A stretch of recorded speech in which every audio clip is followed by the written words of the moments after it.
Welcome once again to Cinemaholics, where we talk about the biggest, the best films coming to theaters and streaming online. You know what? Maybe that's why we're called the Major Motion Podcast. Well, anyway, from the San Francisco Bay Area, I'm Johnny Groney, film editor for TheYoungFolks.com, and from Pittsburgh, Pennsylvania, he's a news and entertainment writer at Collider, and, he's pressing some kind of button and it's putting a drug in my system and it's making me be all nice to him. So I don't know why I was saying such nice things before. I think that, but it's wearing off, fortunately. It's Will Ashton. Hey, John. I didn't know I was going to be accused of a crime on this week's episode, but I guess I shouldn't expect anything less from you. Well, let's hope you're not prosecuted and put into some kind of penitentiary where you can abuse these powers of yours even further. So you can find more episodes of our show and bonus content as well on cinemaholics.com, as well as our merch page. And be sure to always send us an email, cinemaholicspodcast@gmail.com. You know, Will, it has been an interesting summer of film so far. We're, in the thick of June. Sure. Yeah. I mean, I guess we're near the midpoint of the summer movie season. We're at the midpoint of the year of 2022.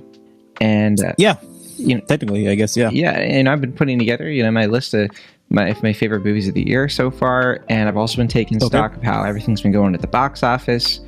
And I thought it was interesting how, we have Lightyear come out this week, and you came out. Yeah, we already reviewed the film as a bonus episode last week. And so this week we're catching up on a bunch of other things that have slipped in. And one of the reasons is because the movies, they've just been coming fast and furious without a Fast and Furious movie, to be specific. And sure, I am curious, why do you think so many have been pumping out this last week? Do you think it's because that there's a little bit of a smell in the air of the latest Pixar movie not doing well at the box office, it didn't beat out Jurassic World Dominion. It had a pretty weak showing for an animated film in the summer, for a Pixar film in the summer that's part of an IP. What do you think is the deal is? Because clearly this is going to be definitely a less box office. It's going to be a less successful box office season for most films than a lot of people like me anticipated. Yeah, I mean, one thing that I've taken notice of this summer that I feel is pretty interesting is that, generally in a summer movie season, you have your marquee movies and then you have counter programming. So example would be when The Dark Knight came out, there's also Mamma Mia just Mamma Mia, the original Mamma Mia. Yeah. And then there was Space Chimps, which, three very different movies.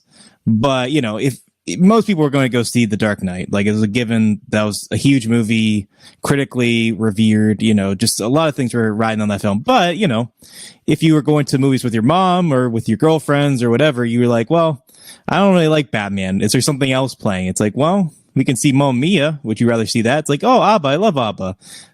So, there was I would say, most of cinema's run, there has been, well, maybe not that far, but most of the recent years of cinema, I feel like there's been a big movie and then maybe one other release that, can be counter programmed. The exception would be if there's just a huge movie coming out where it's okay, nothing's going to compete with this. It would just be, putting it, out to dry. And even then, they're I remember when that last Harry Potter movie came out, Disney put out Winnie the Pooh or something, it was very bad decision because all the kids were going to go see Harry Potter, but there was still counter programming, but I feel with streaming now, any movies that would be counter programming, like Fire Island, for instance, which came out, I think the same weekend as, well, I guess that would have actually been the weekend after Top Gun, but it was that would be the type of film that, if you were hey, I don't want to see Jurassic World Dominion, I'll go see Fire Island instead.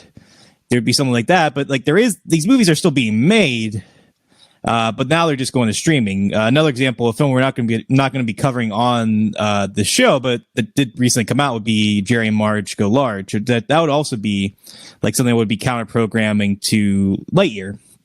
It's a movie for an older crowd, a more mature crowd, someone who doesn't want to go see an animated film. They were okay, we'll just see this movie with Bryan Cranston and Annette Bening, two Oscar winning or Oscar nominated actors. That would be the counter program. But now those movies are just going to streaming, and in theaters you just get the one movie. It's like you got that, and then if you're lucky enough, you live near like a metropolitan type city, you might be able to find some smaller indie titles like Benediction, or this past weekend I think there was Brian Charles that came out. You could find some of these movies, but they're more increasingly rare to find at the movie theater nowadays, which are just getting populated more with these big blockbusters. Like instead of just playing 2 screens or whatever, they're playing like 2 or 3 screens. And so that seems to be the big shift that's happening right now. Well, yeah. I mean, we've talked about this so many times. I mean, you go to the basic AMC, the Regal, it's going to be like a bunch of IMAX screens, and they're all going to be the event movies. Yeah, I'd say in like the Bay Area, we get, even in like the AMC or the Regals, we do have showtimes for these smaller movies, and we also have a lot of international movies that come through here. But I am definitely seeing what you're seeing in terms of like a public that is just not primed to watch a lot of these movies in the theater. I just have this really deep feeling that the movie Lightyear, for example, it opened to 51 million domestically.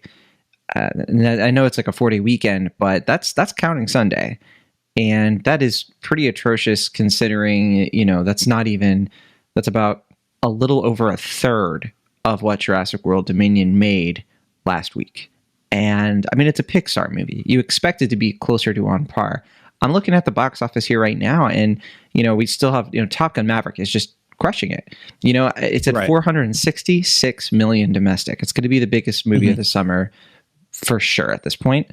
And, people have been saying with like trying to make excuses for Lightyear. It's like, well, it's a pandemic.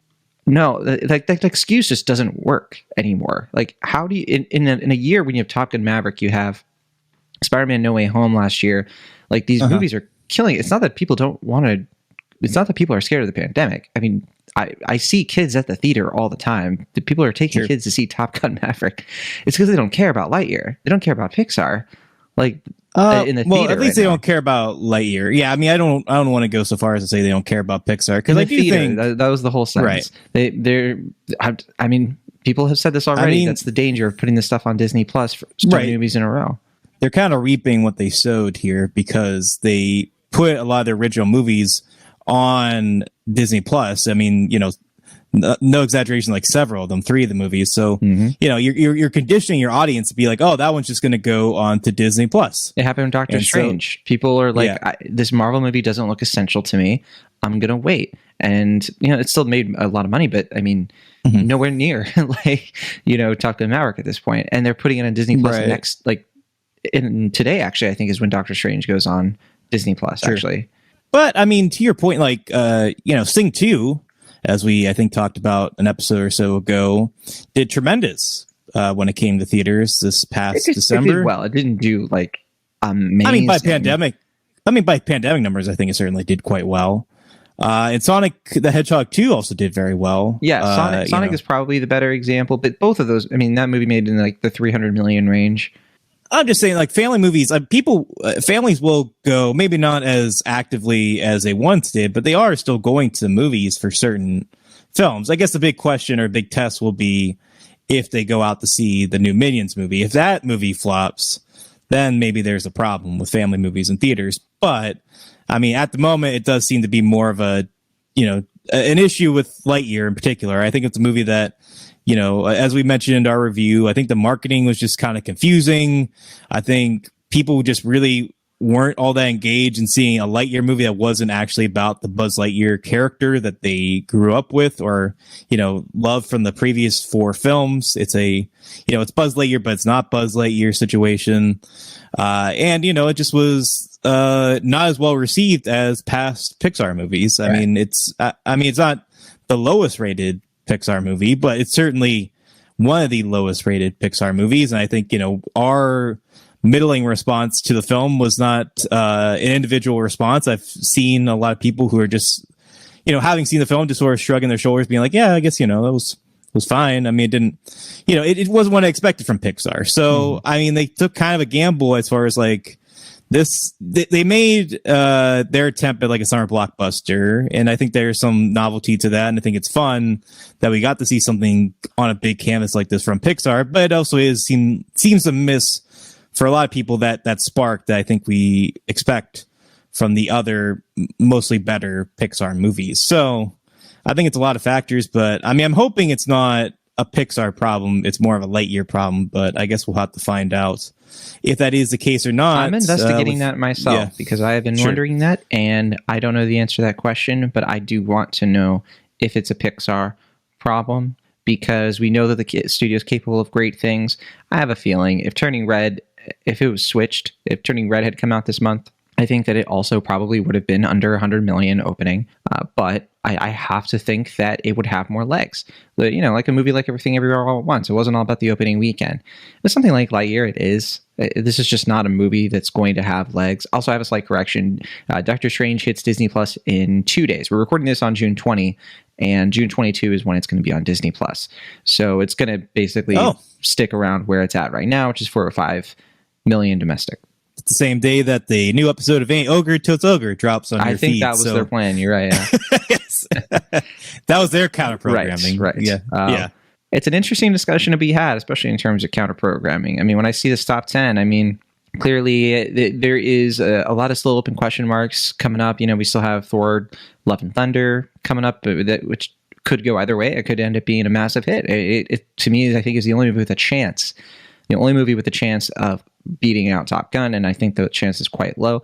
As for Minions, I think that whatever happens with Minions, I just don't anticipate it being a big domestic winner, but those movies have always been big international hits, and I think that's what would probably save that one. Similar to Sing 2. Sing 2 made way more money internationally, and so that's why I think that it's perceived as a bigger success than it kind of is in North America, where the ticket sales they get a bigger grab of. So that said, I think it'll be fitting then that we go through some of the smaller films that have been coming out this past weekend. And they're small films, but I do think that at least a couple of them have been really, really well watched at this point.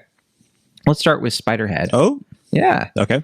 Spiderhead, which, I think has been, not exactly like it's not a huge movie in terms of like, it's not like Netflix #1. I think it might have been on the Netflix top 10. I'm not sure actually about that. I think it was #1 when I fired up the old Netflix app to watch this movie. I think it was at #1, and #2 was Hustle, another film we covered on this show. Which is interesting because I saw Hustle as #1 for like a day, and then the next day it was not in the top 10. At least in sometimes the top 10 is geo based. Yeah, I was gonna say, is that a regional thing or is that a national thing? It's really unclear to me because sometimes it says top 10 in the U.S. And so I take that as that's national, right? But other times it doesn't say that at all. So I'm like, well, does it switch? Is it kind of like what they did in Barry, where they just kind of like play some tricks on us to bury things? Sure.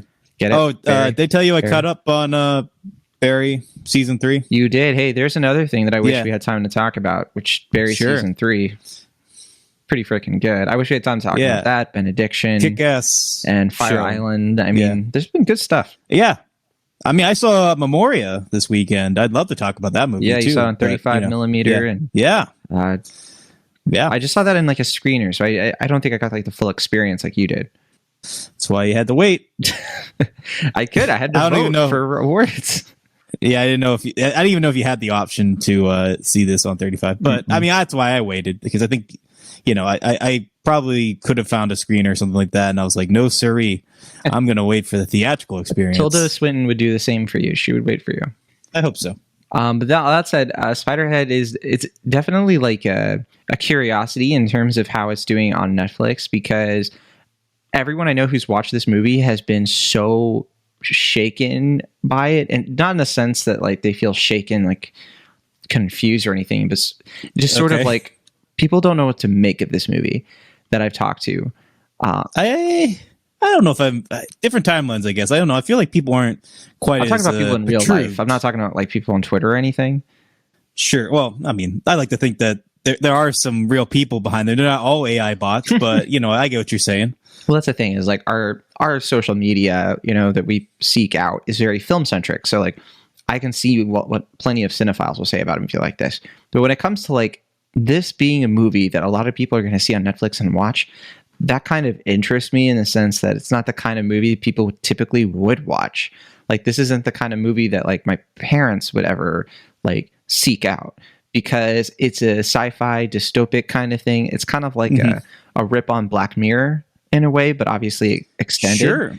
It's also a George Sanders, I was gonna adapted short story, Escape from Spiderhead, which there's just not something that I think a lot of people have engaged with George Sanders in general who don't read the New Yorker. Sure. I mean, that's a shame, but that is probably the truth. But yeah, I mean, I do think, I mean, going into this, like you said, like I was under the perception, it's like, oh, it's, another Netflix blockbuster attempt. Like it's another like Extraction, which also starred Chris Hemsworth. It's another Bird Box. It's another Adam Project, whatever else. So my expectations were modest, but it was Joseph Kosinski. Is that how you pronounce his name? Joseph Kosinski. Kosinski, okay.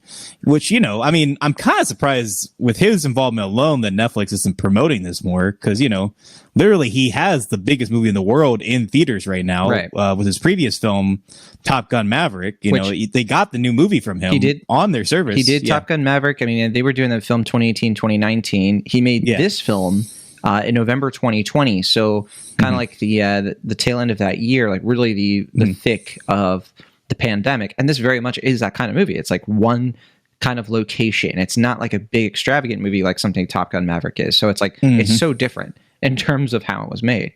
Yeah, I mean, it's a little bit closer to what his previous films, like before Only the Brave, were like. Certainly, I mean, I think this is more comparable to like Oblivion, right? Which also starred Tom Cruise. But I mean, it has his movie touch. With Miles Teller. Yeah, I was gonna say, it has Miles Teller, who's also the second lead of Top Gun Maverick, and then you got Chris Hemsworth producing and starring in this. Who is going to be starring in Thor: Love and Thunder in just a matter of weeks. Yeah. So I mean, you got all of like the big names involved with this, and it is kind of an odd, like you said, collaboration between Netflix and George Saunders and the New Yorker. Which, it's just like, it's kind of odd. Like I, wasn't expecting really these two people to come together, let alone the meet of the minds that is between George Saunders and the guys that wrote the Deadpool movies and like the Zombieland movies, which is another sort of bizarre. Right, Rhett Reese and Paul Wernick are their names. Shared screenplay. Yeah, those two guys. I mean, so in that respect, I think it is kind of a bizarre collaboration, to be sure. So the setup for this movie, the tagline is, how far would you go to fix human nature? And the setup is that the movie takes place in a penitentiary it's kind of like a cousin to like the Ex Machina compound, basically. It's state of the art. It's this kind of like uber sci-fi kind of place. And it's not like any other prison you probably have seen in a movie. This isn't Stanford Prison Experiment, right? This is a little bit more laid back in the sense that the prisoners they're not locked in their rooms. They can kind of move around a little bit more freely. And their jailer, who is played by Chris Hemsworth, is a bit of a pharmaceutical like baron, basically, who is doing experiments on them. And it's willing. They have signed up for this because a lot of the people in this prison have chosen this over harsher sentences because they'd rather do that than deal with what we would normally associate with a prison, right? And so really they're in this kind of like, at first glance, it's this kind of nice environment. It's this kind of like, oh, the movie sort of does a what if. It's like, well, would you do this? If you had committed a terrible crime, whether it be an accident or something that you did willingly, whatever it is, would you do something like this where you would allow yourself to be experimented on? The experiments in question involve these pharmaceutical drugs that can control your emotions. So, I'd love to see, the inside out emotions in these people's brains being affected by these drugs. But they have these like little pads that are connected to their lower backs. And with a push of a button, Chris Hemsworth's character can administer different drugs that do different things. There are drugs that make you talk a lot more. There are drugs that make you a little bit aroused, as one of the first scenes kind of digs into. And there are also drugs that make you think horrible things. So in that sense, like this is very much George Sanders. Like really interesting premise from the get-go, really putting you in an environment where the stakes make sense. I think the plot of this movie makes a lot of sense. I mean, the idea is that, our main characters here, Miles Teller and Journey Smollett's characters, they feel very guilty for the things they've done, and they feel like they deserve what they're going through. But at the same time, they have decided to maybe dig into a little bit more the secrets of this compound and what's really happening to them. It's a movie about pharmaceuticals. It's a movie that, in a broader sense, it's what George Sanders loves to do. He's saying something broader about big pharma and the sort of things that we do to ourselves using substances in order to get through life and all the drama that will ensue. Will Ashton, I got to ask you, this has been a very confusing movie for me to wrap my head around, because I don't want to say I hate this movie, but I do have so many problems with what it does, but I also kind of respect this movie in a lot of ways. I'm a bit torn on this one, but what about you? The first question I wanted to ask you was, have you read the George Saunders short story that this is based on? I have not. Escape? I hope you have, because I'm so curious about how it compares. Okay. Yeah, so the funny thing is that because this is a Netflix movie, and I didn't really plan on doing it this way, it just sort of happened where I was watching this on a Sunday. I was trying to kind of rush towards watching it, but I knew that, just not hearing from you throughout the day, I was like, I don't think we're going to be recording this episode as swiftly as I was originally planning. So I was a little bit more leisurely about watching the films. For some reason, I had to pause it. Rather than go back to instantly, I was like, well, kind of check out the short story a bit, like read a little bit just to get the vibe of what it's like and how it compares to what I'm watching, because you did the machete order for this movie. It's like with Star Wars, where you do New Hope and Empire Strikes Back, but then before you finish it, you go back and watch the prequels. Well, sort of. I mean, it's never really done this way, where like usually I'll either read the source material before or after I watch something. It's the rare time where I actually was like halfway through a movie, read the source material, and then went back to the movie. So I was just kind of like reading about it, just kind of get the tone and the feel of it, because I was like, it feels like the source material was probably more satirical, or like maybe a little bit more like on the nose, or maybe a little bit more intellectually probing than the material itself, which isn't to say it's like not self-aware or anything like that, but it mostly sort of plays it straight, and also just kind of plays it, like you said, in a more conventional way. And so I was just reading the short story, just starting to get a vibe of it, but I was really getting into it. So I ultimately just decided to read the full thing, which I don't think it's like the best George Saunders story, but it does have a lot of his styles, his quirks.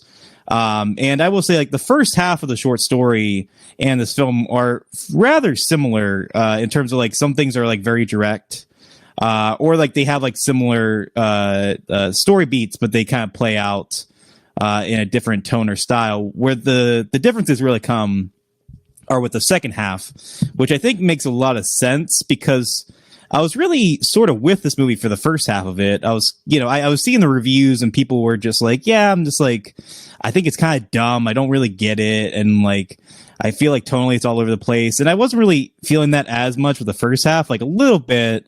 Like you could see kind of the quirks with Chris Hemsworth's performance.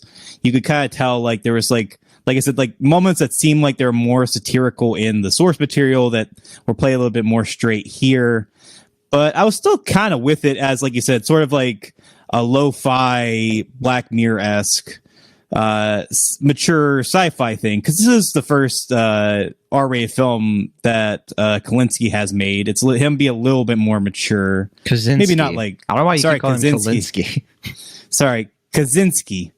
It is his first R-rated film. It's him playing a little bit more into a mature sort of material, but and by that I just mostly mean characters having sex, but and swearing a little bit. But I was kind of with it for the first half of it.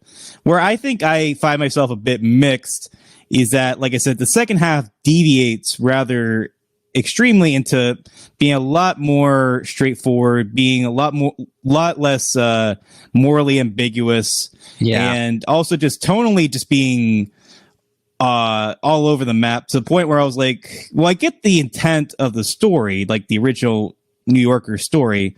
It's a fairly bleak story, and I think it makes its point, but it is a melancholic sort of tale. And by the end of the film, like, I get what you're trying to say, but I don't really get the reason why you felt the need to tell that story this way. Like, it feels like it cheapens it in a way that makes it far less interesting than it was in the first half. So I will say, like, I was with it for most of it. Like, I think I like it maybe a little bit more than some colleagues and people I've seen who have also seen it. But I also kind of find myself wondering, like, if they had made the ending a little bit stronger, would I be more gung-ho about the film? I'd have to say yes, but I think that's what's really, at this moment, holding me back from being more appreciative of what this movie is trying to do. Sure. I had such a similar experience, and I that's ringing true to me for a lot of other people as well. It's the first half, I think, is more promising because it's a little bit more open-ended. You know, it's kind of a little bit more like we're following different perspectives. I liked getting introduced to how this world worked and functioned, and kind of being softly introduced to some of the backstories of mainly the Miles Teller character. The movie takes a turn, though, when his character is sort of being, for lack of a better term, sort of like groomed for a higher position in this place. You know, Chris Hemsworth's character kind of takes an interest in him for reasons that become obvious as the movie continues. And it just leans really hard into only one mode for the film that I think is one of the least interesting modes, which is this sort of like, you know, battle of wits between these two main characters. It's not bad or anything, but it's just like the less interesting, like, rabbit hole to go down with this kind of environment. And so there were so many times where I was like, there's so many other characters, there's so many other people, so many other, you know, there's so many other stories you have like in this like compound, and people are just kind of in their rooms the whole time, save for these two main, you know, people just sort of like talking a lot. It's one of those movies that violates the rule where, like, if you're going to have characters talking and talking and talking, and like this character goes and talks to this character, you kind of need to add a little bit of extra, like, put something interesting with the conversation so that when you're watching it, that energy sticks on. But until the end, which at that point I was kind of checked out with the movie. I thought that it was weirdly getting kind of slow, and the whole, you know, message of the movie became so obvious and not forced or anything. It's not like it's incompetently told, but there's also like an opportunity for you to be more self-aware with a movie like this, because it is kind of funny how it's, you know, a movie about like algorithms. It's a movie about like hardwiring the human experience on a streaming service where that's kind of their business model, and you can kind of maybe have fun with that. I mean, Black Mirror has had fun with that so many times, like Bandersnatch especially. So I think it's a bit of a letdown, but it is an interesting letdown, right? Because there is something going on here. I have seen some people go to bat for this movie, and I've wondered if, like, okay, you know, it's not getting a good reception now. Most critics and most audiences are kind of like, yeah, whatever to it. You know, it's not terrible, it's not great. But I wonder if it's one of those movies that's going to maybe have a bit of a cult following. Do you think that's fair? Do you think that could happen? I mean, nothing's impossible. I just don't really know with like the Netflix system of it all, if even these type of movies can have a cult following, because I feel like they're almost destined to be forgotten about, right? Yeah, in a matter of weeks. So I feel like there's no DVD to like sneak up from the back, right? You know, like, yeah, you know, I mean, unless like it really just gets like a loud following that people are like, oh, geez, I gotta like watch this thing. Yeah, release the Spiderhead, you know, special edition commentary. Sure, but yeah, I don't know. I just feel like most of these blockbusters, you know, if they live on more in infamy, like something like Bright, where they're like, what were they thinking doing that movie or whatever? Like, I feel like the better one of these, I don't know. I feel like the only real exceptions are like the ones that are more artist driven, like The Irishman and stuff like that. Like, those are the ones that kind of live on. And I feel like they're scaling this those one back. source.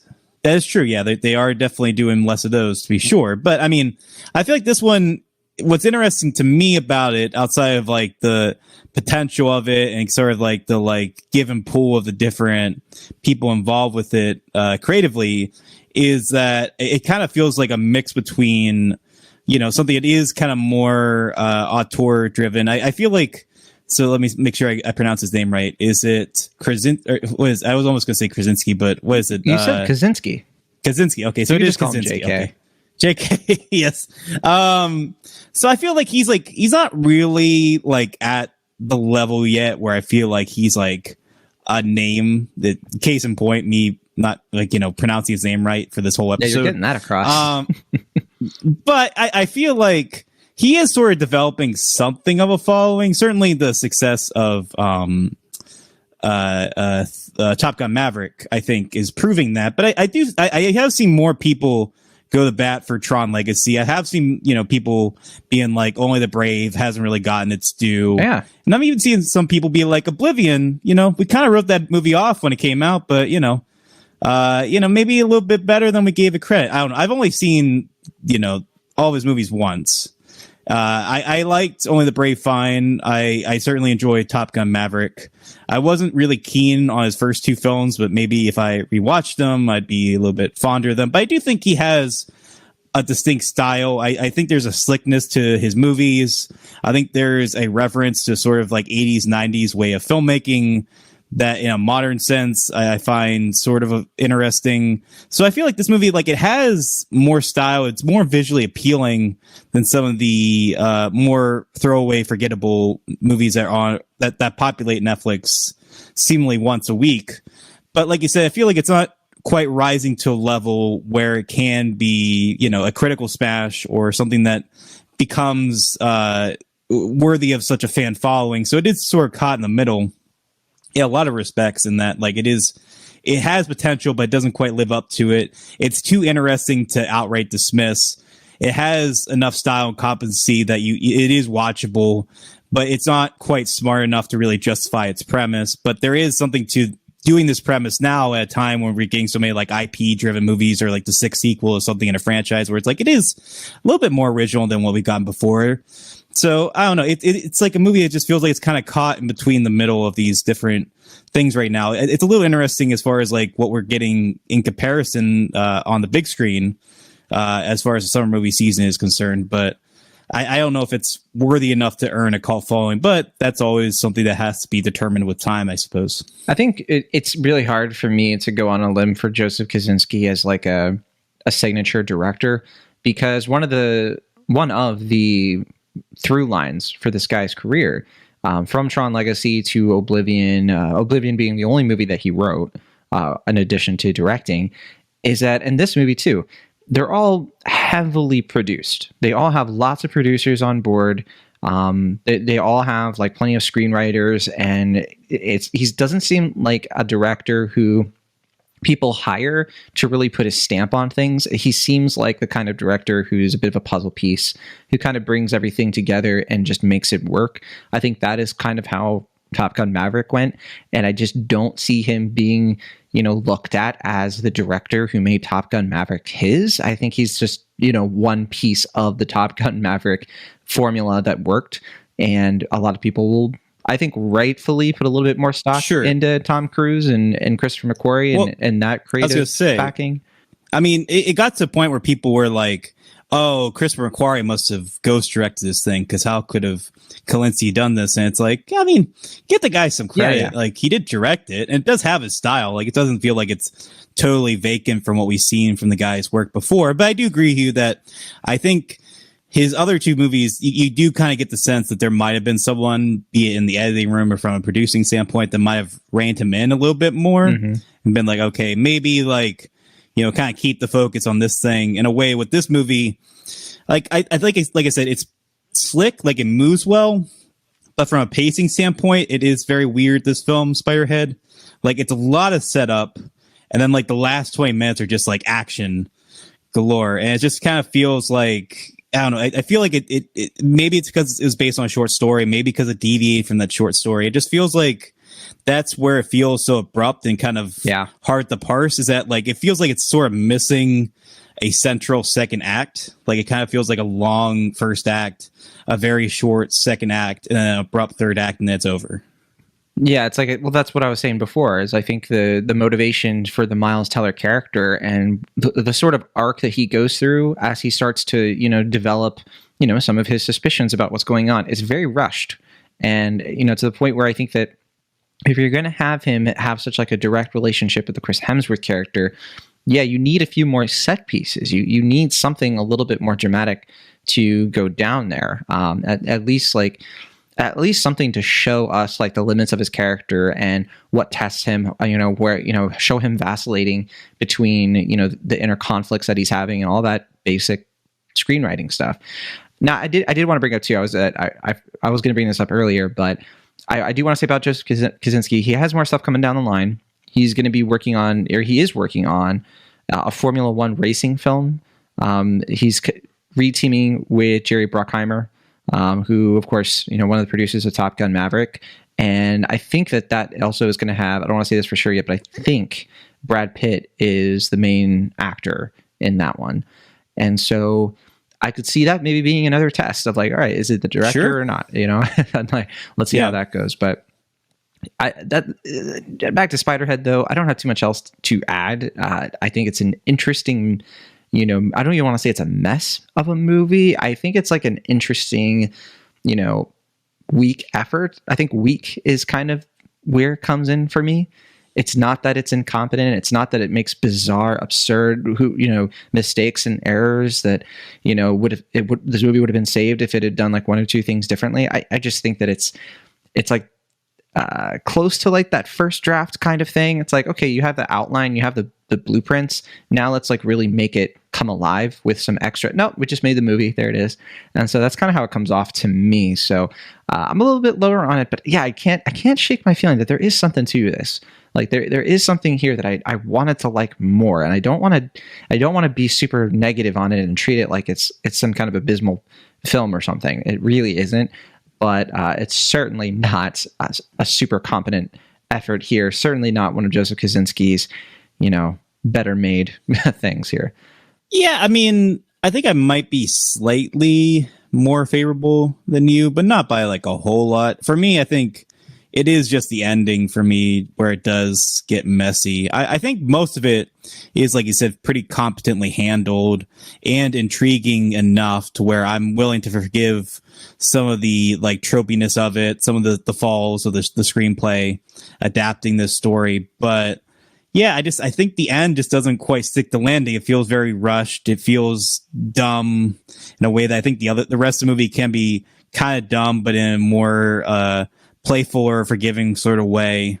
I feel like if it had maybe had a stronger finale, I would have been more forgiving of it. But I do think for a Netflix original blockbuster, it is certainly better than some of the stuff we've gotten from the studio on this size and scale. That isn't like from someone like, Charlie Kaufman or Martin Scorsese or, whomever. But yeah, I mean, I think there's certainly stuff to admire here. I do. You are kind of critical of the one central location here, but I think it's a pretty cool set. Like I mean, I wasn't critical of it. I mean, you're just critical that it doesn't change in formula or they don't really play around too much beyond that. Or I didn't say that. Okay, I was just saying. Don't mean to put words in your mouth. Sure, yeah, I get you. I understand. Don't mean to put words in your mouth. But yeah, I think it's a cool set. I mean, I think it's certainly visually pretty interesting. Yeah, I don't know. I mean, there's stuff here I like. I just wish it kind of came together in a, I guess, more worthwhile way, but it is well acted. I mean, I don't think Chris Hemsworth's performance is quite as good as some folks are making it out to be, but because it's good up until the point where he starts to be more petty. And he starts to like wave certain things around in characters' faces, and it's too much. It's like what would work about him as the antagonist of this movie is for him to be a bit more sympathetic. It doesn't make sense like how far he goes because you'd think he'd be smarter than that. And yeah, that kept throwing me off, honestly. And I think that the performance is part of it. Yeah, I mean, I don't know. I think he's kind of miscast here. Like, I think you need someone maybe like Oscar Isaac or something that can kind of play in different modes a little bit more, or it can be like more charismatic, but has like a darker underbelly that can be more intriguing to explore. I just feel like Chris Hemsworth's performance doesn't really communicate that as well. But I don't think he's bad per se. I mean, I think he does what's expected of him. He seems like he's having more fun than he gets in some of his other blockbuster starring roles. So his American accent is getting better. That is true. Yeah, though it did seem like at times he just kind of was just like, I'm just going to be Australian for the scene. Slightly, not super, right, not super noticeable, but yeah. My only other real complaint is just I felt like Journey Smollett and Miles Teller didn't really have a lot of chemistry together, so it didn't really sell that relationship to me. I found those scenes to be kind of disengaging. I just got the inkling that she was really repulsed by him, but just kind of put up with him. But then the movie decided that wasn't the case, and I was kind of like, okay. I don't think that's what you were going for. But okay. Yeah, I don't know. I just didn't really get the sense I was really engaged with what their whole thing was. But I don't know. You had more chemistry with them. Sure. I don't disagree with that. But yeah, I don't know. I mean, those are kind of big flaws. They say in a somewhat like passive way, but no, I mean, I think as an experience, like certainly as a Netflix film that I could watch from the convenience of my living room, I think it's fine enough. But certainly, like I said, better than some of these other Netflix blockbusters tend to be. But the promise showcased here does suggest that it would be ultimately more rewarding, I guess, if it was ultimately a better or at least more engaging film overall. Let's play the Rotten Tomatoes game for Spiderhead. All right, well, so we have 100 reviews counted for this movie, and I'm kind of curious if you're going to get this one right. What do you think the tomato meter is at for critics right now? Yeah, let's see. I feel like people are pretty evenly split on this one. Maybe I'll go a little too low, but I'm going to say 57%. All right, well, your guess is 57. It's actually lower. Okay. And I'm going to give you one more chance. Is it 54%? No, I was wondering. See, I wanted to. The reason I asked, I was wanting to see how much lower you would go. It's 45. It's quite a bit lower than you thought there. 45%. Yeah, definitely a rotten right now, and I think it'll probably stay that way. What about audience score, though? A splat. We have 250 plus ratings. But what about audiences? I don't know. They're probably more forgiving, but maybe not like overwhelmingly so. I'll say 68%. It is not 68. Do you think it's higher or lower? I'm going to guess lower. It's lower, 35%. It's lower than critics. Wow. Yeah. Okay. I was surprised when I saw that. I was like, wait, really? Yeah, and I haven't looked into yet to see if there are any friends of the show who really liked it. I did see Matt Donato liked it. Yeah. He gave it a 3 out of 5. I know because we talked to him after a recording about it. I know Charlie Ridgely was not too keen on it. Right. Yeah. I don't think he was much of a fan there. And yeah, I mean, I'm looking through the fresh tomatoes, and yeah, nobody else who's a friend of the show is on the positive side for this one. But not everyone in our orbit has seen it, so that could be part of it too. That is possible. Yeah. Obviously, I mean, like you said, no cinema score Matt Donato. Right. I mean, like you said, Matt Donato seemed to have liked it fine. So I guess that's the most receptive of the people we have had on the show before. Yeah, I don't think Corey has seen it yet because I don't see him have a review logged. But we'll find out. Oh, look at that! Kimber Myers gave it a 3.5 on Letterboxd. So we do have one other friend of the show who seemed to like it. So there you go. Okay, there you go. All right, and okay, Letterboxd. We have 26,000 people have logged it on Letterboxd as of this recording. What do you think the average rating is, 0 to 5? I'm going to say 2.8. Ooh, so close. You're one off. So do you think it's 2.7 or 2.9? Has to be 2.7. Yeah. that's funny. That's a pretty low score for I don't know the last time we did a Letterboxd average that was that low. That was like the main review. It's been quite a while. Yeah, and like I said, I don't even think this movie's that bad. Yeah. I think it's all right for the most part. I have to agree with you there. So we're not too far apart on Spiderhead, but yeah, we're definitely not very enthusiastic all the same. Well, I mean, this is certainly better than Jurassic World Dominion, in my opinion. So, damning it with faint praise, but, I don't know. Praise all I would rewatch Jurassic World Dominion before I'd rewatch Spiderhead. Yeah, that's crazy. But whatever. Hey, let me be me. All right, so our next movie here. Let's talk about Cha-Cha Real Smooth. So, speaking of rewatches. That's right. I rewatched this one because I was kind of curious how it would hold up or not hold up, right? So we both checked this out at the Sundance Film Festival of this year.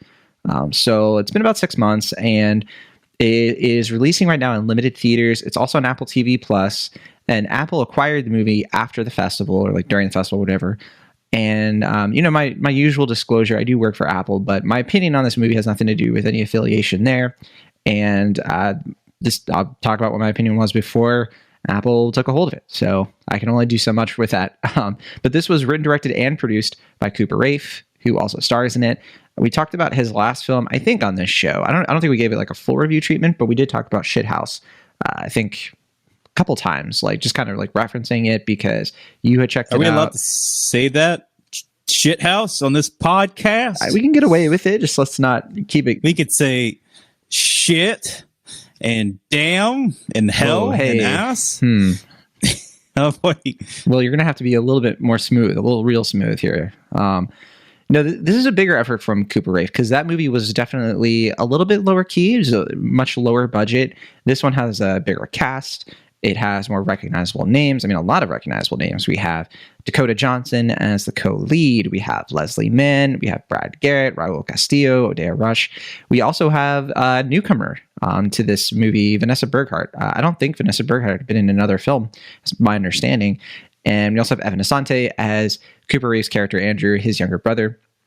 The movie follows a recent college grad who is kind of at a crossroads in his life. He's a post-grad without really much direction. It kind of like missed me on the first watch that he went to Tulane, and I thought it's an interesting choice of university because like Tulane is pretty prestigious. Like it's a pretty good school. It's kind of interesting that he's struggling to find like a job after college, considering like he has probably had pretty good grades. But anyway, it's not really something the movie delves into. A lot of it seems to stem from him kind of having like a lack of motivation is really kind of how his character is written. The tagline for this movie, actually, I don't think I've seen the tagline, but the setup for the movie is that he goes back to his home in New Jersey. He's 22 years old, and he starts working as a party starter for bat mitzvahs. And he comes across this young mom, played by Dakota Johnson, and her autistic teenage daughter, played by Vanessa Berghardt. And he kind of strikes up a bit of a unique friendship with them, as per the Letterboxd description says. That's the basic setup for this movie. And when this originally came out, I think that like the first wave of critics were like, hey, yeah, this is pretty good. This is very good, like very, emotional. Cooper Raiff is a really great director. I was seeing lots of like B pluses, like lots of people were like B plus is pretty good. As the time has moved with this movie, I think there was also like a backlash wave of sort of like, actually this movie is bad, has bad stuff in it, nobody should like it, and then there's been like a cooling off period. But Will, you saw in that first wave. What do you think? Like where do you land in the Cha Cha Real Smooth controversy? Is this the next Coda? Well, I mean, yeah, I was gonna say it seems more comparable to maybe Garden State, though I guess Coda is a more recent comparison. But yeah, I mean, maybe it didn't catch as much fire at this point as Garden State did when it came out, but it has that similar thing where it's, a young guy, like an indie darling at this point is the, writer, lead actor, star, and I think producer of the film. It gets a lot of great reviews at Sundance, but it has a very Sundancey premise about, coming of age and the filmmaker is like this young upshot guy who's really proving himself, but he plays characters who are kind of on the outs, still, Arrested Development, all this stuff. And, I think it feels like a movie that would have come out a decade or two prior from the festival. And I think that was something that kind of didn't really charm me as much as it charmed some other people when they saw it. But I also tend to think that Cooper Raiff, with his previous film and this one, tends to be more self-aware about how he portrays masculinity than some reviewers, especially ones who have seen it after the festival, are giving him credit. I mean, I think both movies tend to explore this sort of male personality who, is in touch with his feelings, but not really certain of himself. Like this idea of there's a certain image of masculinity that's changing at this point, and there's still like this idealism of like wanting to prove yourself but not really being sure of who you are and being at this impressionable age.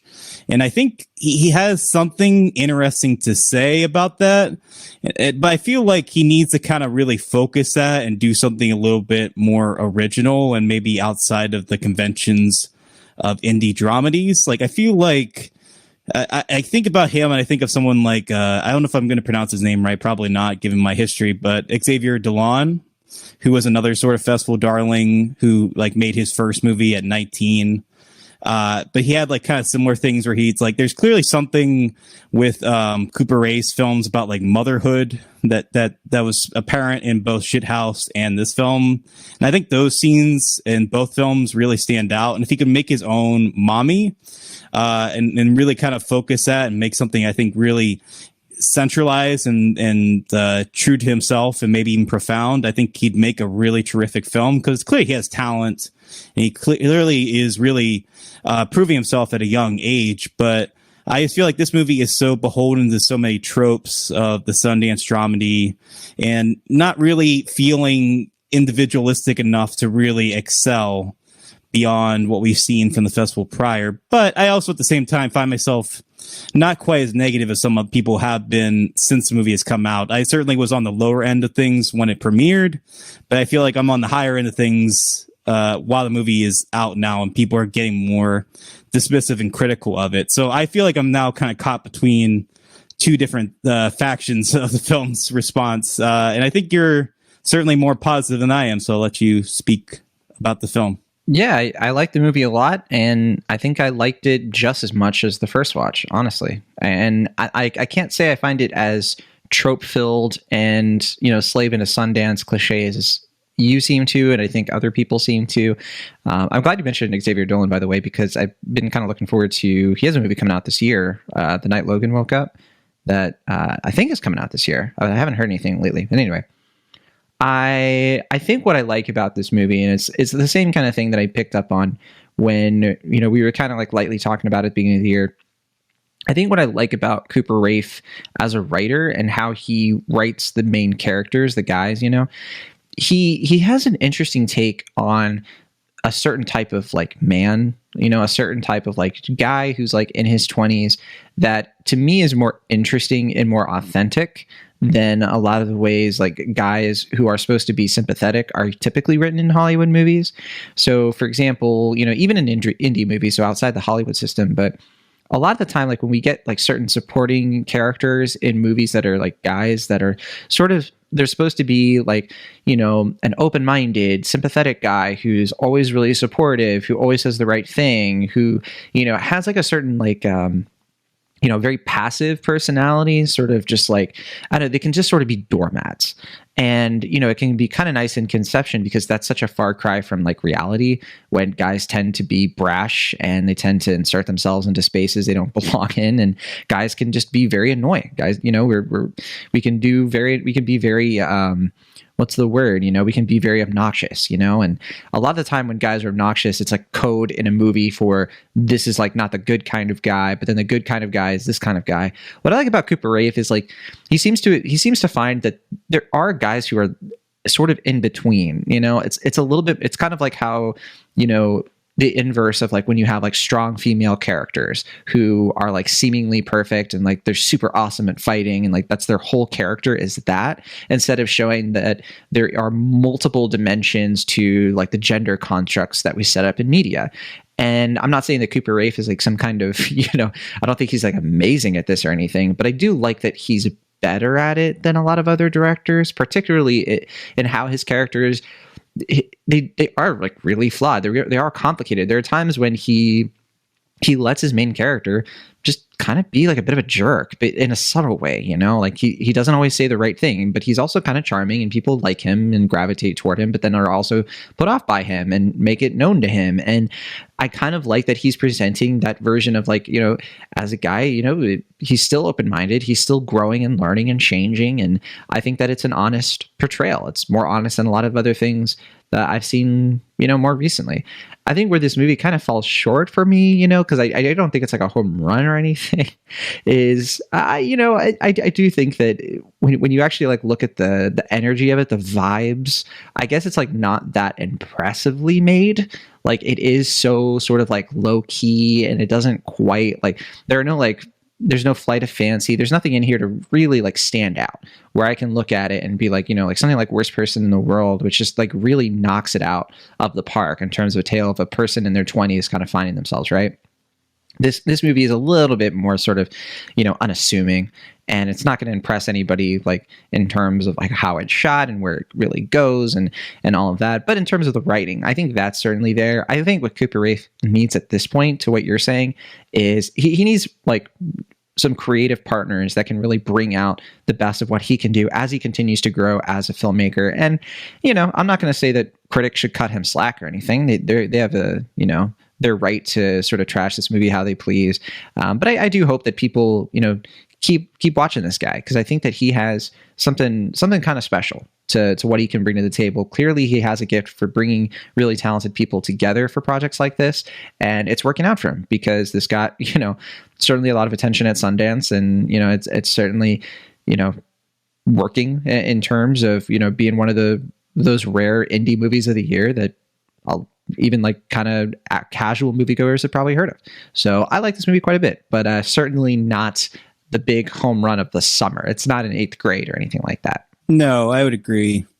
Yeah, I mean, something like Cooper Raiff's style is just so like undeniable as far as like you see him and you're like, well, clearly he's doing all these things. He's wearing all these different hats, but he has like a charm to him that, it is appealing, but it's also kind of annoying at the same time. And he seems to be self-aware of that in ways that I think add to some of the thematics of what he's trying to say as a filmmaker, as well as a screen persona. But yeah, like I said, I just feel like he really needs to lock in on what exactly he wants to do and what he wants to say as a filmmaker. Granted, he's only, that about the character, right? I mean, that's kind of where it gets meta, what I was going to say is that like he is, I mean, what I think is resonating with people is that he is, the age that his characters are generally when he makes these films. He was in his early 20s, like on the cusp of his early 20s when he made Shithouse. He's now like 23 or 24, maybe even younger. Like I know, like I think he was like around 22 when he made this film. So he's not even in his mid 20s at this point. He's 25 right now. Let me double check. Is he 25 now? I'll yeah, check. I mean, I do find it funny though that like I have seen several people be like, "Who is he fooling?" Acting like he's this 30-something-year-old man acting like he's 20-something, and then people would be like, he's 22. I think he looks young too. I mean, I don't think he looks like he's in his 30s. I think he looks older than he is, but not like in a way. I don't think he looks as old as people make him out to be. Though I do like the idea, and I haven't seen anyone pitch this, but I do like the idea that like he is actually like 31 or something, and he's just like fudging his age to kind of be like, oh yeah, no, I'm 22, just doing my thing now, and like like trying to, that would be a fun discovery if that was ever the case. Like kind of like in the cloud, being like, yeah, I'm just a young guy, just doing my thing.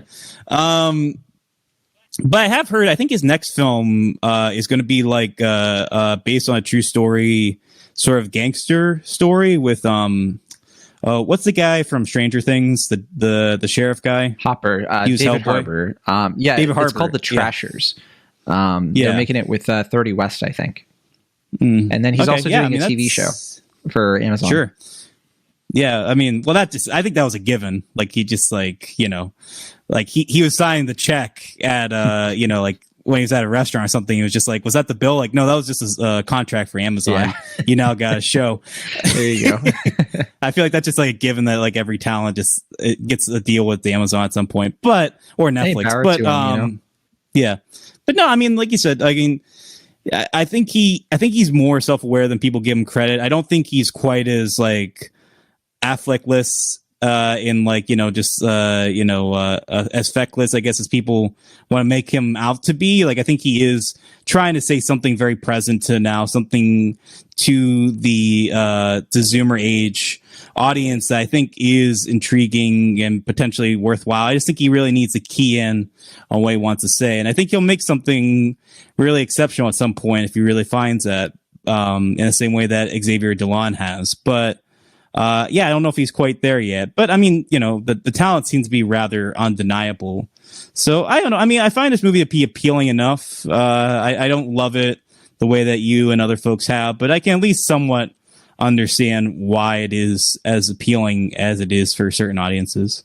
I will say one thing that didn't work for me quite as well the second watch was the depiction of the autism. So I was going to bring that up. Yeah, I was curious how that held up the second time, because that was something I had very mixed feelings on watching the film the first time, and I wasn't quite sure how to bring that up. I was definitely, like, the first time, I was definitely like, I found it less questionable the first time, I think, because I still hadn't really, like, wrapped my head around what he was doing there.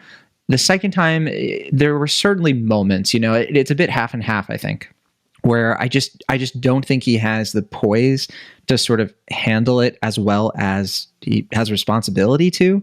I think Vanessa Burkhart makes it work, honestly, but there are moments when the writing just really, like, makes her character feel like a caricature. And that happens, unfortunately, more often than it doesn't. So it's definitely a pretty hefty criticism. Probably the biggest one I think this movie has. And yes, I think that at times it's sad, because I think at times it does get it right, but not enough. Yeah, I mean, I think you hit the nail on the head there, because I feel like that was my thing going into the movie when I first saw it, or when I had seen it at Sundance. I mean, was that I really was impressed by Vanessa Burkhart's performance. She is autistic in real life as well, and I think her performance has a lot of honesty, and, like, there's a lot of subtle things I think in her performance that I really latched on to and appreciated. Like, I remember there's, like, one scene where she's just in a room by herself and she has, like, a hand wave, and I'm sure other movies have done that, but I feel like I just never really seen that from other depictions of autism.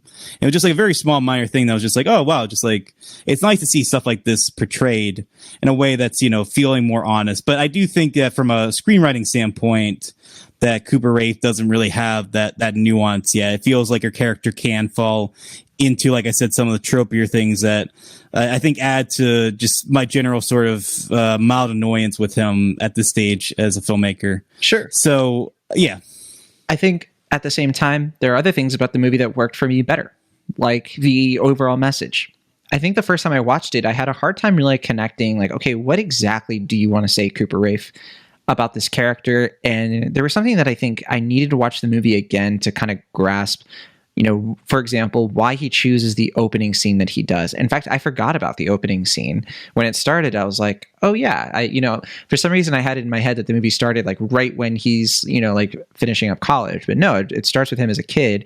And there's this kind of interesting approach he has to the story of the movie, where the cold open, he does treat it like a prologue, in the sense that you are essentially walking through the whole movie in a short scene, and that's kind of what the movie is about. It's about relearning lessons from when you're a kid and figuring out that, you know, even when you become an adult, there's still heartbreak, there's still going to be moments when you misread certain things and you kind of, like, figure out that you don't have all the answers. And there was something really poignant about that I missed the first time. So yeah, I gotta say, despite the overabundance, arguably, of the festival hype that this might have gotten, particularly because I think Dakota Johnson certainly is a big selling point to a lot of people who watch festival coverage, I think this thing is definitely worth checking out if you are any sort of fan of, you know, rising indie filmmakers and you want to catch up on,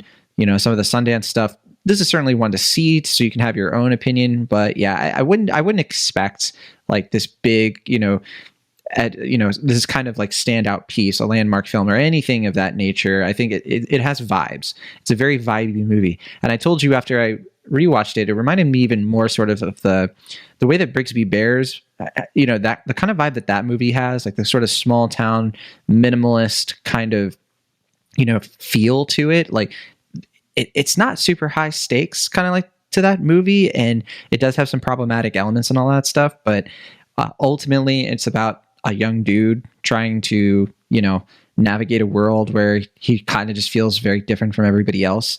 And so I know you already invoked Garden State, and that's certainly like, I think all three of these movies are kind of like spiritual cousins to each other, and I like that kind of movie a lot. So I'm certainly pleased with this one. So yeah, Cha Cha Real Smooth, I'm dancing. Sure. Yeah, I mean, I think I'm slightly more negative on it just because of the hyperbole of the praise that came out. Though I also find myself kind of weirdly defending the film a little bit now when people are like writing it off as just like another, trite Sundance movie. I'm like, nah, there's more going on here than that. But then people are like, yeah, it's a true tour de force. Like, oh, calm down. Like, it's not that. I feel like I'm kind of like in between two factions. But on a more, I guess, personal note, I mean, like we said, there is the coming of age factor to it, and it is admittedly shot in my hometown. Usually when I say that, I'm talking like, oh, it's like in Pittsburgh, which is near me, but not exactly where like I grew up. But there are some scenes and locations in this movie that are like actually like my hometown. Like the climax of the film is in the parking lot of my hometown community center, which is such a bizarre thing for me. Like I still can't get over that location. Or that part of that location is the climax of an award-winning Sundance film. Like it boggles my mind, but I do find that to be a very delightful sort of odd thing that movies can have. So how does it feel stuff like for that, people to think that Pittsburgh looks just like New Jersey, It's not the first time it's happened. Right. I know, like in I think it was Love and Other Drugs. It was like Chicago, even though it was filmed in Pittsburgh. What was the one? I think it was called Smart People. We were supposed to be like Ohio or something in that movie. I don't know. We filled in for other places. I feel like we have done New Jersey before, but I can't remember exactly. Where did you go, Bernadette? Like that to me, it's like it's supposed to be Seattle. Well, that one. Yeah, that one, because there's that. I've talked about this several times on the show, and I feel like people don't remember this movie enough for me to bring this up as often as I do. But there's one shot of like the city of Pittsburgh where they added like Seattle landmarks to it, and it comes this weird like bastardization of Pittsburgh and Seattle. And I've said this joke on the like podcast before, but yeah. It's just like that's the headquarters of Cinemaholic right there. It's like a combination of San Francisco, Seattle, and Pittsburgh. That's where we record every episode of Cinemaholic together. The Internet, California. All right. Well, I guess we could play the Rotten Tomatoes game. Okay. Well, we have 171 reviews counted. And what do you think the tomato meter is for critics right now? Probably high, but I don't think it's 90% high. So I'm going to say 87%. Okay, you're only one off. Do you think it's 86 or 88? Might be shooting myself in the foot, but I'm going to say 86. Oh, you should have had a little bit. You should have been a believer. 88. Yeah, no, Snake Eyes or Infinity Eyes, whatever that is. Yeah. Well, whatever. Yeah. I was like, it's probably 88, but my brain's like, go with 86. Yeah. So it's like, all right. Do it. With the devil on your shoulder. Yeah. Do it. All right. What about the audience score? We have fewer than 50 verified ratings. So, wow, that could be anything. 73%. It is, you're off by 10. Do you think it's 63 or 83? Well, it seems to be, the opposite of what I usually think.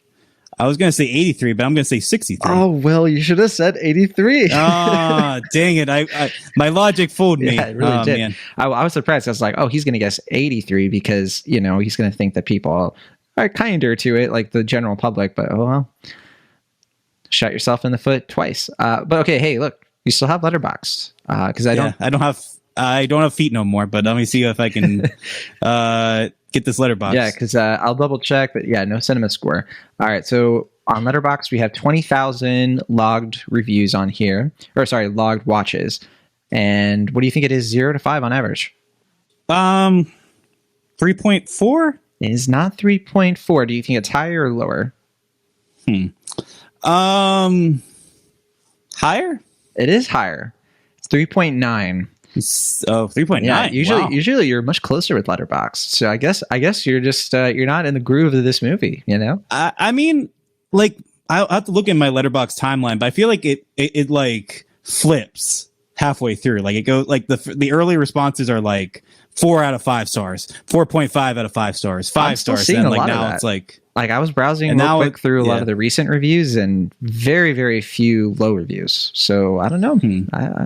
let me check. I mean, I'll double check to be sure, but I feel like the score on my feed has gotten notably lower in recent. I have plenty of low weeks. ones. I'll say that. Yeah. But Yeah, friends of the show are pretty yeah. high on it, from what I've seen. Yeah, so like when it premiered, like there were a couple, like Sean Fantasy was like 3 out of 5. David Sims was like 3 out of 5. Robert Daniels was like 2.5 out of 5. Alex 2.5 Stapp out was of 5. 3.5. But it was all like 3.5, 4. But now it's like all like 3, 2.5, 1.5. There's like 1.4, 1.5, but yeah, mostly now it's like 3 out of 5 is like becoming my average on my score. So yeah, it's gone down in my feed. What are you gonna do? But okay, that is Cha Cha Real Smooth. Let's finish out the show with will probably be a quicker review. Good luck to you, Leo Grande or Leo Grande. I don't remember how they said it in the movie. This is another Sundance. Yeah, so this one I have seen recently. I didn't get a chance to see this one at Sundance. Yeah, we're swapped on this. Yeah, because I did not watch it. Yeah, yeah. When I was seeing the movie being promoted and stuff and getting praised at Sundance, I thought it was Leo Grande.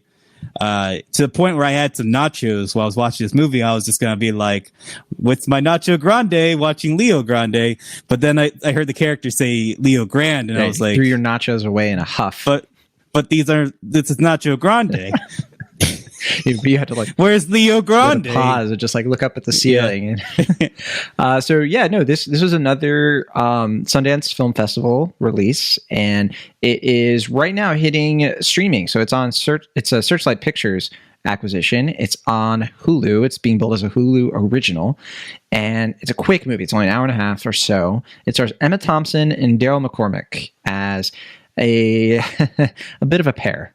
So Emma Thompson plays a retired widow who is kind of maybe trying to find a little bit of excitement in her later years. She had a very boring marriage, and so she decides to hire a young sex worker named Leo Grande. That you might get the hint that might not be his real name.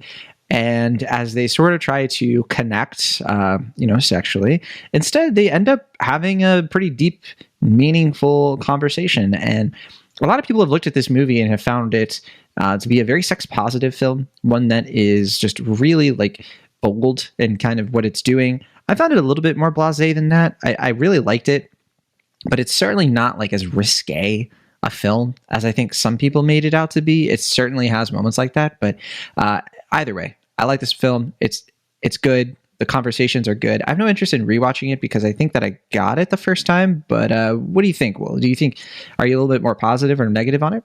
I thought it was pretty good. Yeah, I mean, I don't know if my expectations set me up to be thinking it was going to be a little bit stronger than it was. But I mean, as far as like one location, 2 handlers are concerned, I think it does exactly what it needs to do. I think the performances are both quite strong. Maybe this is a controversial opinion to say, but as good as Emma Thompson is in this movie, I actually thought Daryl McCormack was even stronger. Maybe this could be a star-making expecting performance for the guy. Yeah, I mean, it'll just depend on how many people see the film.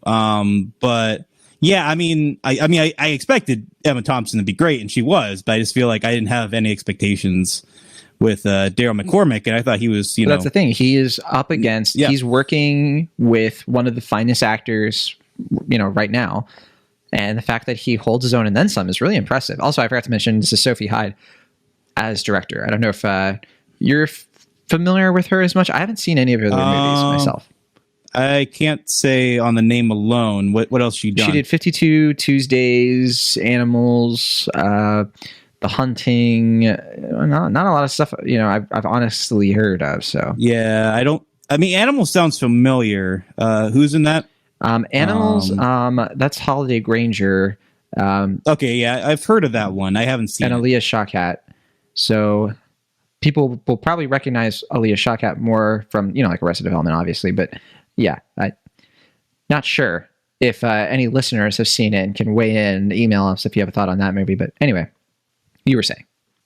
Oh yeah, I mean, I think all the strengths are basically there. I mean, crackling dialogue, strong performances, sex positive conversations. So, like you said, I don't think it's like revolutionary in what it's saying. I think you can kind of assume what it's going to say about sex work and sex positivity. Though it is nice to see frank, honest conversations about sexuality in a way that is not patronizing or like acting like what they're saying is taboo. It's just very humane, frank conversations that I like the way that spins the I don't know if this is fair to call this like a romantic comedy, but it sort of spins like the idea of the romantic comedy in a way about like exploring the idea that like sex work can be therapy for some people, not only for the client, but for the sex worker themselves.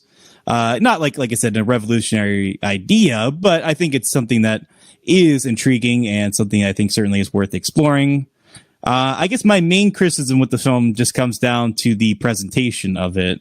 I found it to be sort of an overlit visual style. I didn't really find the location, the hotel room, to be all that visually engaging, nor did I find the way they shot the room to be particularly, visually stunning.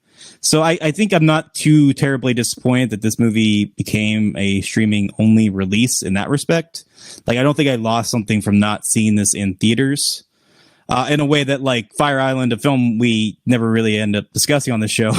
I think that movie, pun intended, I guess. That movie I think actually looks quite good, especially for a streaming only title. Yeah, I did feel like I missed out not seeing that in a theater. Yeah. And that would have been fantastic, as I mentioned at the beginning of the show, counter programming to any number of films that have come out this summer. But with this movie, I was just kind of like, I mean, this fits the bill. I mean, you can tell that they filmed this during COVID. I think it was a safe production to do it for the actors and the crew. And, it makes sense in that regard. I don't think it ever gets boring. Like I said, it moves pretty quick. I think it does lose a little bit of steam by the end without giving too much away.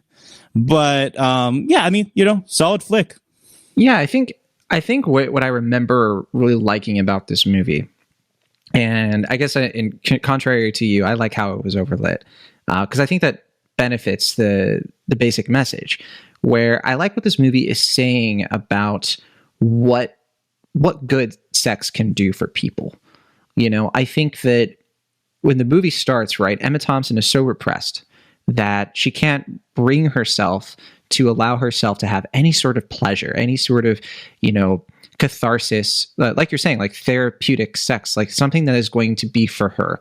She didn't get that from her marriage, and it goes beyond her marriage. It goes to a lot of the decisions she's made in her life, a lot of the things that have been kept away from her outside of her will, And I like how this movie sort of outlines the way that, first of all, how you can go from being that person to reinventing yourself into being the person who does get to experience that side of your sexuality in a way that is positive and healthy and helps you recontextualize what has come before, while also looking ahead and enjoying a chapter of your life that, society and culture tends to not glamorize. I love that there is a movie exploring this era of somebody's life in this kind of way. Because I feel like there are a lot of people who might watch this on Hulu, and, probably not a lot, but there might be some people who see this and be like, wow, I never really would have thought that they made movies that are kind of speaking to me in this way of, people of a certain age. And you don't even have to be like in your 60s or anything. Like,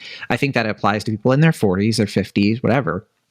It can apply to people in their 20s, people who, maybe, grew up very sheltered and they feel like, I don't know anything about sex. I don't know how to do it. And I'm scared to be with a partner who has certain expectations.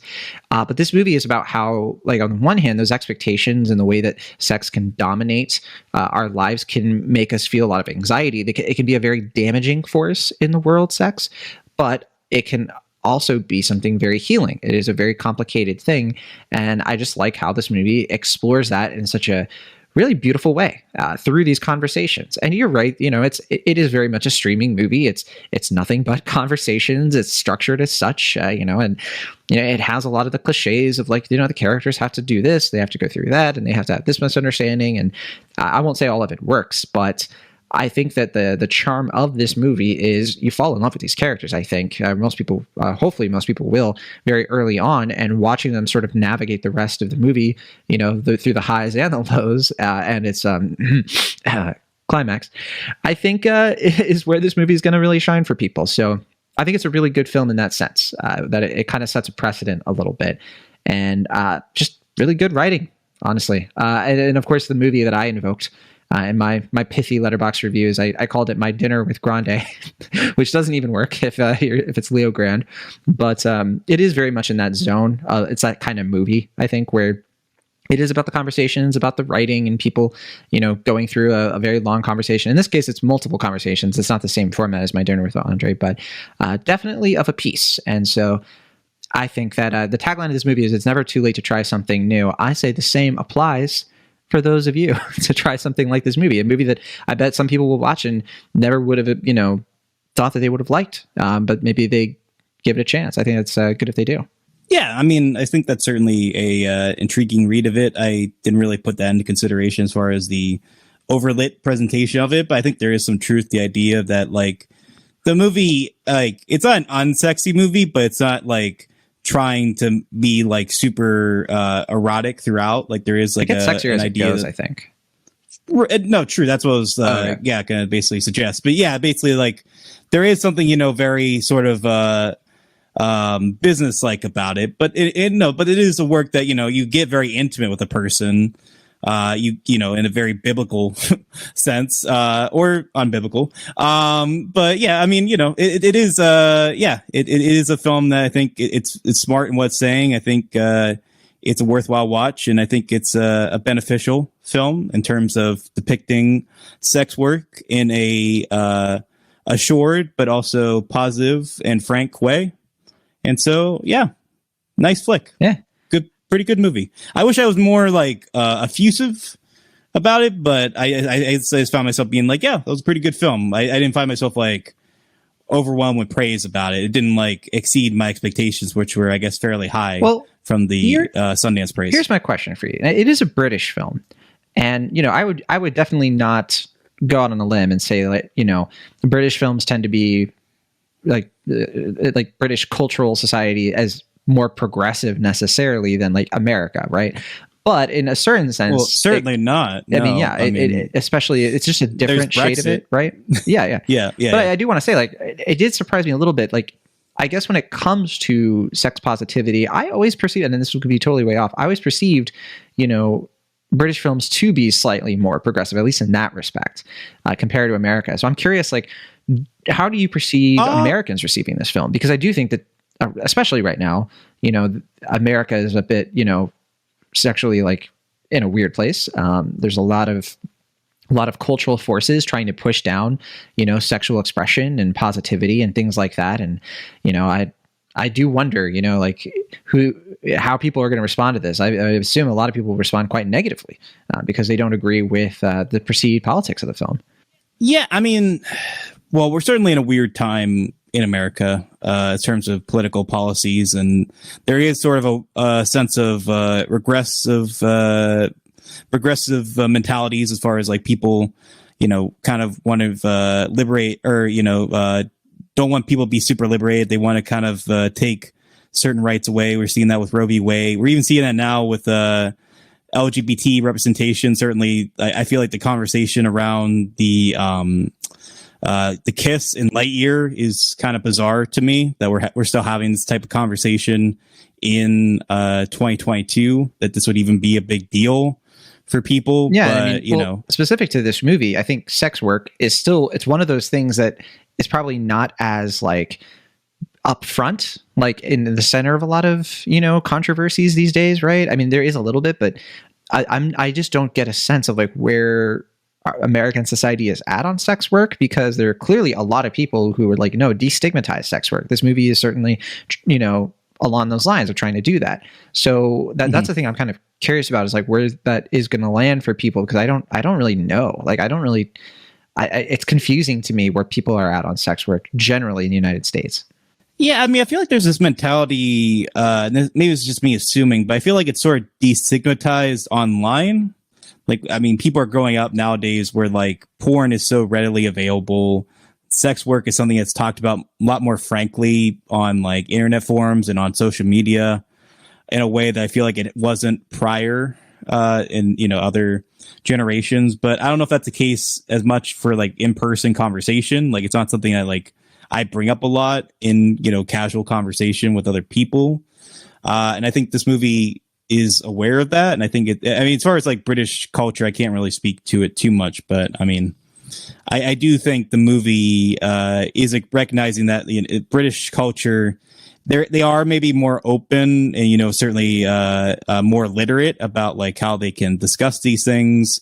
The idea that I guess there are certain cultural boundaries that are not present there that are present in American culture. Yeah, I mean, you know, I feel like there are a lot of similarities and a lot of differences, obviously, in as far as American and British culture. I don't know if that's going to hurt the the way that the film is received, though. I feel like I mean, it is. I mean, it's not directly a Disney film, but it is under the Disney umbrella, which I find kind of fascinating. Yeah, same with Searchlight, Fire Island, and I mean, a lot has been said already about like Disney's kind of trying to have it both ways, as far as like they signed that whatever that bill in Florida. What is it called? Critics call it the "Don't Say Gay" bill, and yeah, don't say gay bill. Officially like H-1B1 or something like that. I forget the exact. Mm-hmm. Yeah, I don't know. It's weird because like they're signing stuff like that, but they're also releasing Fire Island on Hulu, and it's just kind of like they're signing it. What do you mean they're signing? Sorry, well, someone high up in Disney was like involved with that. Why wasn't involved with it. No. Okay. Disney didn't have anything to do. Disney was punished because they sort of they released a press release saying that they didn't agree with it. At first they said nothing, but the employees at Disney were like, hey, you know, this bill is terrible and like Disney need to do something. You hold a lot of power in Florida. I see. Oh, okay. It wasn't a case where they were supporting it, but they do support, you know, the Republican Party in Florida. Right. They get a lot of favors in Florida. And then what ended up happening is the Republicans of Florida punished Disney directly for basically speaking out about it.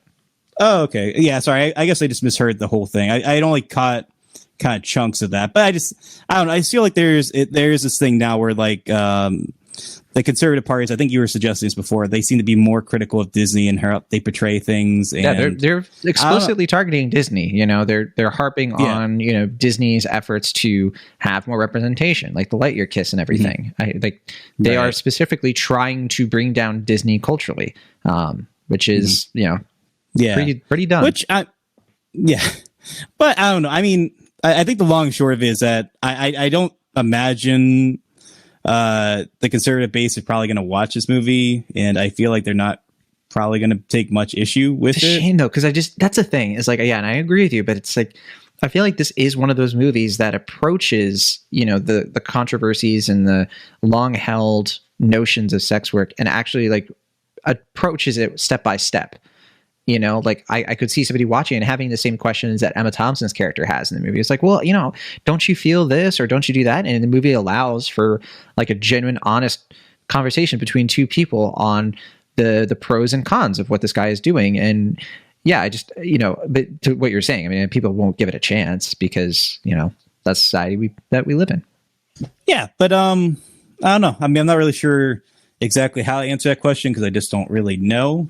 But I don't know. I think it's a more inviting film than some people might think based on how it's described. I think it's a very honest and very upfront movie, a very humane film, and certainly one worth watching if you want to give it a chance. There you go. All right. Well, yeah. Good luck to you, Leo Grande. It's I think it's a nice little gem of a movie. Not certainly not the most like you got to go see it right away kind of movie, even of like the summer, but I certainly enjoyed it quite a bit. So let's play the Rotten Tomatoes game.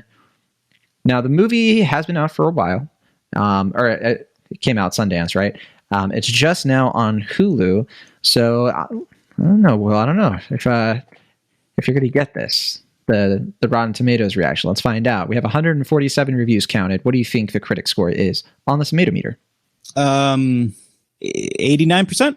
Higher or lower? Probably higher. Yeah, that's right. 95%. Oh, okay. Look at that. Coastal elites are loving this one. Okay. audience score. We have 50 plus ratings. What do you think?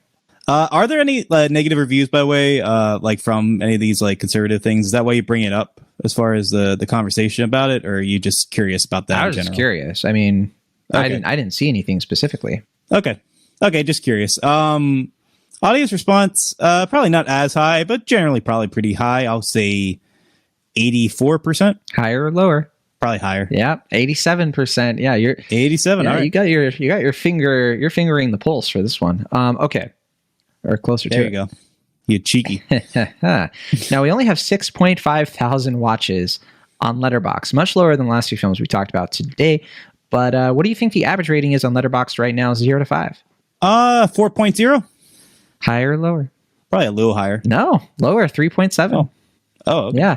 I'm just kind of looking at it for the first time. I mean, basically every single person that I follow, except for one person, had at least 3 stars. Lots of 3.5s, lots of 4 stars. One person gave it 2.5. As far as friend of the shows go, like Kimber Myers was pretty high on it. Alex Billington was very high on it. And Isaac Feldberg gave it 3.5 stars. Corey Woodruff, he just did a review. I don't know if he liked it or not. So we'll have to get him on the phone and find out. So there you go. Okie doke. That is good luck to you, Leo Grande. Good luck to you, Velashin, as we finish out this show and here's to another week of film. What are we talking about next week, though? Let's see. Lightyear just came out. What is next week? There are 2 notable films coming out this week. Official competition? No, that's not it.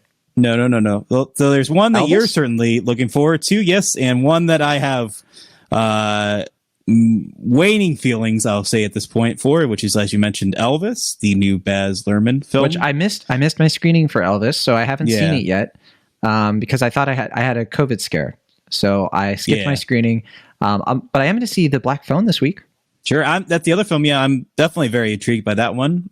Scott Derrickson is he didn't direct Doctor Strange 2, but he directed this one. Right. And Ethan Cargill, Hawke reuniting. Robert Cargill did the screenplay. Yep, his regular screenwriting partner. Also, he's reuniting with Ethan Hawke from Sinister. That's right. And we also have Marcel the Shovel Shoes on. That's the other movie that's coming out this weekend. Yeah, that's right. I'm happy about that because I like that movie quite a bit. Yeah, I'm excited to see that film. Yeah, I feel like there's something coming to streaming too of note. Well, there's Rise, which is coming to Disney Plus. That wasn't what I was thinking of, but that's good to know. That's a documentary, right? I think so. Not 100% sure. I think it's a sports movie, but I don't know if it's. I think it's about real people, but I don't know. I don't know. But Man from Toronto is the other thing. Actually, that's the new Netflix movie. That's it. That's what I was thinking of. Man from Toronto. Kevin Hart, right? And Woody Harrelson. That's right. Yeah, it was a Lionsgate film, I think, and they sold it to Netflix. I think it was Sony, but I'm not 100% sure about that. Oh yeah, no, you're right. Yeah, you're right. Yeah. But we're no shortage of films for us to check out this coming weekend. I mean, I assume Elvis and Black Phone are going to be the majority and of conversation. Those are the big ones. But I really hope we can talk about Marcel the Shell because I hope so too. That to me is where my heart is going to be. I mean, I haven't seen Elvis or Black Phone yet. Who knows? But yeah, Marcel was what a movie, what a film. Sure. I don't want to get your hopes up too high to be super clear, but it certainly took me by surprise in some respects. But anyway. Yeah, I mean, big summer for SNL alums. Sure, I mean, we got Bill Hader doing great work, as we mentioned on Barry. Yeah. We got Adam Sandler giving another acclaimed performance in Hustle, and now we got Jenny Slate. Wait, getting praise for Marcel the Shell with shoes on. Jenny Slate was on NSL. Was an NSL class member. SNL class? Is this a joke or is this a bit? I don't remember her being on SNL. Was this might have been the era that I wasn't watching SNL. Man, she has like one of the most infamous like SNL things that happened recently, which thing? Is she said, yeah, the F-bomb. But thing. I thought she was just a guest. She was a cast member. She wasn't even famous when that happened. That's funny. Yet. That was her first episode. So I genuinely or one of her this must have been episodes, early 2010s. I was not watching SNL around that time. But I remember she was becoming more famous around that time because of Parks and Recreation. I think Parks and Recreation was a few years later. I think she came into fame with like Obvious Child. Was that after Parks and Rec? I thought that was around the same time. What year was Obvious Child? I don't remember. Obvious Child was like 2014. Like I thought that her like kind of rise to fame was Obvious Child, like Parks and Recreation, like Kroll Show were like the big things for her. And Marcel the Shell, which she was on the original videos. Yes, the original video, because that was like 2010 or whatever it was. Yeah, but around that time, she was on SNL for like a season and just never really found much to do. And then she had that infamous F-bomb thing, and that was a kind of a blemish in her career for a short while. And then she rebounded tremendously. I'll have to check, because I don't think I've seen a skit with her in it that's SNL. So I apologize for letting you down there. No, I mean, just like, it's one of those, like, it was like the last time people really cared about that, because like Kristen Stewart said the F-bomb, I think, like a few years later, and like it was like a news thing for a while, but like people don't really care. There was another, like Sam Rockwell, I think, said like the F-bomb and like a thing, people, it was like a news thing for like a day or so, but like people weren't really upset by it all that much. Like it became less of an issue as I feel like people I don't know if this is in your estimation or not, but I feel like people just care less about swearing at this point in the day. I guess so. Like, I feel like I'm seeing it right now. She was on SNL in 2009. No wonder. I was not watching SNL in 2009. I started watching SNL in like 2005, 2006, and I didn't come back to it till like 2015. But like I just remember like that was like a big thing. Like I remember reading headlines about that and stuff. Like they dropped the F-bomb, and it was like her with like Kristen Wiig. I don't remember when it happened, but because I was like in college and I wasn't paying attention. But I think the first time I heard of too it, busy. Well, I remember hearing about it like when she was on Parks and Rec, and people were talking about it like, "Oh, that's Jenny Slate," and she like said the F-bomb on SNL, and I was like, "Huh, I didn't know she was a guest on SNL." In retrospect, it doesn't make sense considering like why would she? Right. Yeah. So yeah, but anyway, big summer for SNL alums. I think Maya Rudolph also has a show on Apple TV Luke's Plus or something. About to come out. And also Jenny Slate was in Everything Everywhere All at Once, which is still in theaters. Yeah, that was the spring, right? That wasn't summer. Yeah, but I'm saying it's still in theaters, so. Oh, sure, yeah. But anyway, let's get out of here. That's it. That was a longer SNL discussion than I anticipated. That's fine. And I'll finish this out. I forgot to mention earlier. Yeah. I did watch Father of the Bride, or part of it, on HBO Max, and I stopped. Why did you watch that? It's terrible. Why? It's horrible. I was so bored. Why did you watch that? I don't know. I was curious. I was just like, Father of the Bride and Andy Garcia. Let's go. And oh, look, it's Isabel Merced. Sure, yeah. Used to be Isabel Moner. And yeah, I mean, what a way to just tank. It's bad. Bad movie.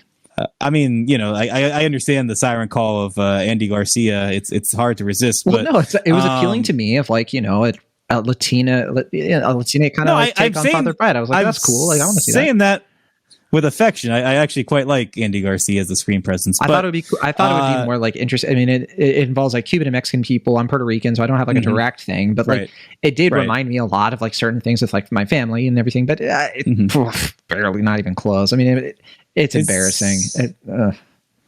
Is that a movie or a show? It's a movie. And it's like this movie acts like Gloria Estefan is not Gloria Estefan. I could not believe it. So I was very, and also Chloe Fineman. What are you doing? She shows up in this movie, and she is the exact wrong movie for that performance. Holy cow! That's around the time when I quit the film, was when she became one of the wedding planner character, and I was like, no. Okay, maybe you'll have to tell me about that off the air. I'm very curious. That's why I'm bringing it up, because of the SNL thing. I'm like, speaking of. Yeah, I was gonna say, yeah. Anyway. So not every SNL cast member is winning this summer, I guess, but that's neither here nor there. Right.